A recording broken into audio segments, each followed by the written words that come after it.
ৰাজ্যত পুনৰ সংঘটিত হৈছে শিক্ষক সমাজক কলংকিত কৰা ঘটনা।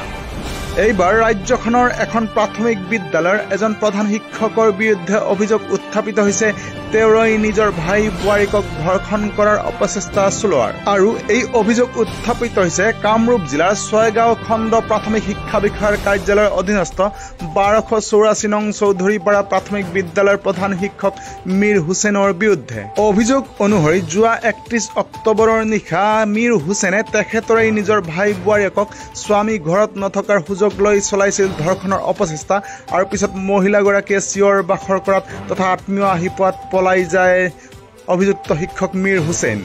আনহাতে ভুক্তভোগী মহিলাগৰাকী আৰু তেখেতৰ পৰিয়ালৰ অভিযোগ অনুসৰি ঘটনাৰ পিছতেই মহিলাগৰাকী আৰু তেখেতৰ পৰিয়ালে যদিও অভিযোগ দিছিলে জোৰশিমুলী থানাত, কিন্তু জোৰশিমুলী আৰক্ষী থানাৰ আৰক্ষীয়ে লোৱা নাছিলে কোনো ব্যৱস্থা। অৱশ্যে তাৰ পিছত ছয়গাঁও আৰক্ষী থানাৰ ভাৰপ্ৰাপ্ত আৰক্ষী বিষয়া ভাস্কৰ মল্ল পাটোৱাৰীয়ে পঞ্জীয়ন কৰিছে এক অভিযোগ আৰু অব্যাহত ৰাখিছে তদন্ত। কিন্তু এই মুহূৰ্ত পৰ্যন্ত ছুটিত থকাৰ অচিলালৈ পলাই আছে অভিযুক্ত শিক্ষক মীৰ হুছেইন। যোৱা 31 তাৰিখ 10 মাহ 2024 তাৰিখ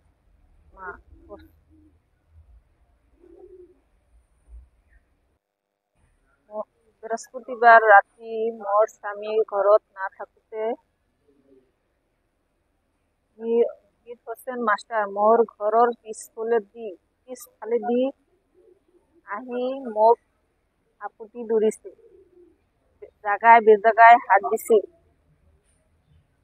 পিছন হাপুতি ধৰিছিল।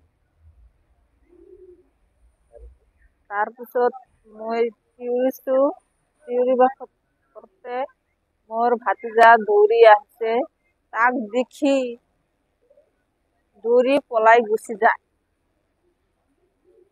তাৰ পৰা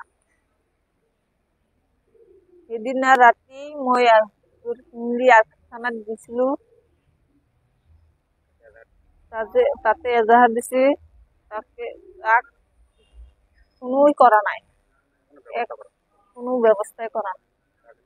তাৰপিছত মই ছয়গাঁও থানাত গৈছিলো, থানা ৰেজিষ্টাৰ কৰি দিছে কেছটো, ছাৰে ৰেজিষ্টাৰ কৰি দিছে। জোৰশিমুলী থানা কোনো কৰা নাই, ধৰাই নাই, গ্ৰেপ্তাৰ কৰা নাই।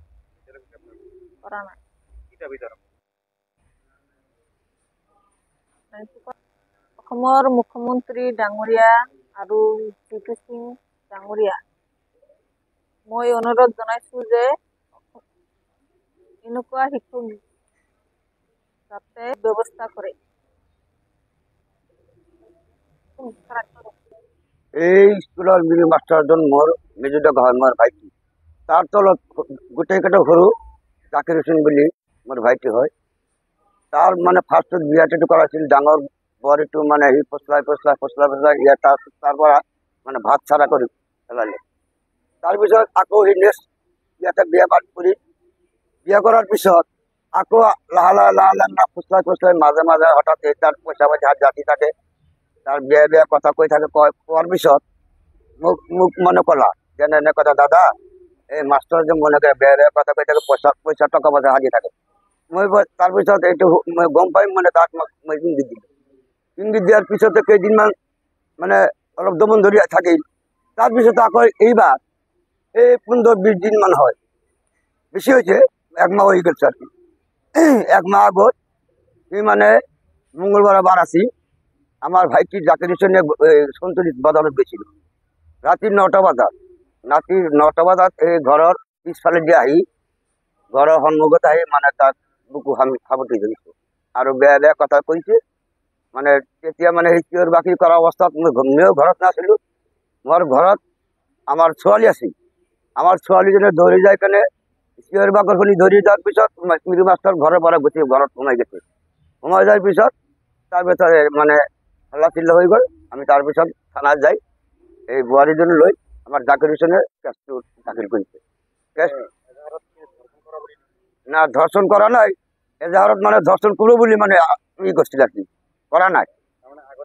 আগতে ফসলেৰ টাকা পয়সা আৰ সেইদিনে মানে জোৰপূৰ্বক ধৰ্ষণ কৰবো বলে ভাব লইছি।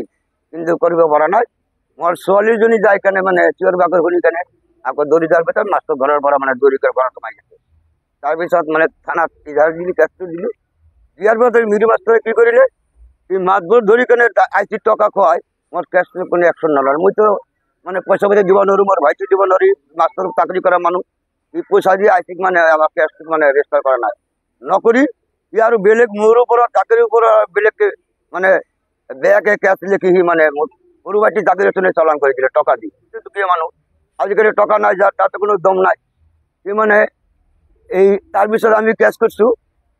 তাৰপিছত ওপৰৰ পৰা সেই আইচিক মানে হেৰাছমেণ্ট দিয়াৰ পিছত মোৰ কেছটো ৰেজিষ্টাৰ হৈ গৈছে। এসপ্তাহমান হোৱাই নাই। তাৰপিছত এতিয়া মই জনামতে আজি এসপ্তাহ ধৰি স্কুলত নাহে। আৰু এই ঘৰৰ স্কুলৰ যিবিলাক চাউল ডাউল আছে সব বৰ্তমানে আমি দেখাই দিব পাৰিম। এই ঘৰত লৈ কেনে আধা চাউলখিনি এই ভাত বনাই কেনে পুখুৰীত মানে মাছ দি খুৱাই থাকে। ইটো সাক্ষী আমাৰ ঘৰৰ চাৰিবোৰে সকলো মানুহ, আমি নিজে দিব পাৰিম, ঘৰৰ মানুহ মই। এতিয়াও চাউল ডাউল ঘৰত আছে, হয় নহয় ঘৰত সোমাইছে চাওঁ। আমাৰ উচিত এই হিচাপ বিচাৰটো দিব লাগিব। এইটো আপোনালোকৰ চৰকাৰৰ মানুহৰ আগত আমাৰ এই আবেদন নিবেদন, উচিত হিচাপ বিচাৰ মোৰ লাগে। এইখিনি মোৰ কথা।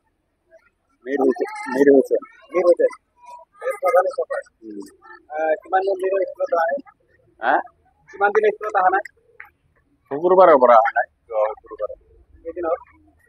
শুকুৰ, শনি, ৰবি, আজি সোম ছুটিত আছে।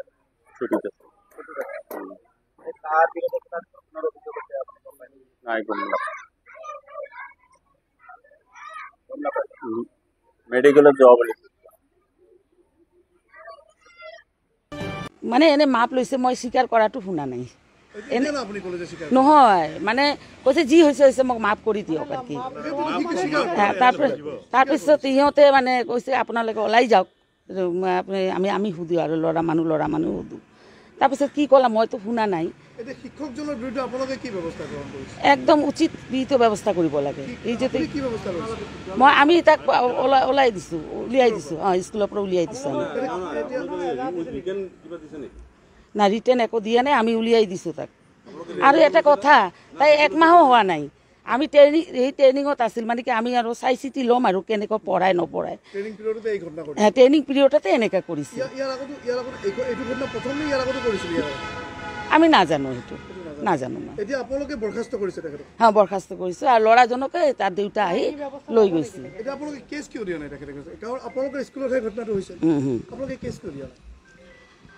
কেছ কি মানে তাতো স্কুলত নামেই উঠা নাই, অলপ কেইদিনহে কৰিছে, আমিতো নাজানো। আৰু আমি চকী দেখাও নাই। আৰু 13 চনৰ পৰা আমাৰ এইটো স্কুল কোনোদিন কোনো ঘটনা হোৱা নাই।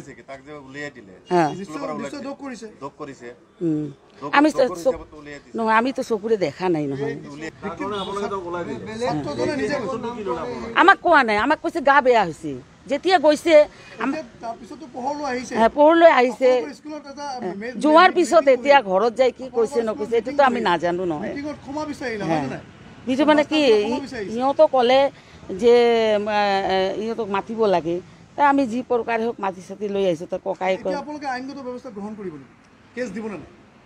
আমি কি কেছ দিম, আমি দেখাই নাই বস্তুটা, কি কেছ দিম। বৰখাস্ত কৰিছোঁ আমি কি কিহৰ ওপৰত কেছ দিম, আমি দেখা নাই নহয়। আৰু ল'ৰাজন 1.5 দিন আছিল।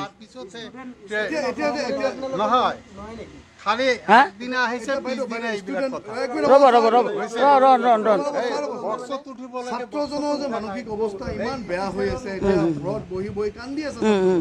আপোনালোকৰ শিক্ষক বা শিক্ষয়িত্ৰীৰ কোনো এটা দল সেইখন ঘৰত গৈছে নেকি? ছাত্ৰজনক মানে অলপ সুস্থ কৰাৰ খবৰ কৰাৰ চেষ্টা কৰিছে নেকি? সিহঁতে কেছ দিছে, পুলিচ আহিছে, আমি ষ্টেটমেণ্ট দিছোঁ যে আমি দেখা নাই। দেউতা মা আছে, চবেই আহিছে। আমি মাতিছিলোঁ ল'ৰাটোক যে লৈ আহক, আমাৰ ওপৰত গৰ্জি উঠিছে, কি যে না না ল'ৰা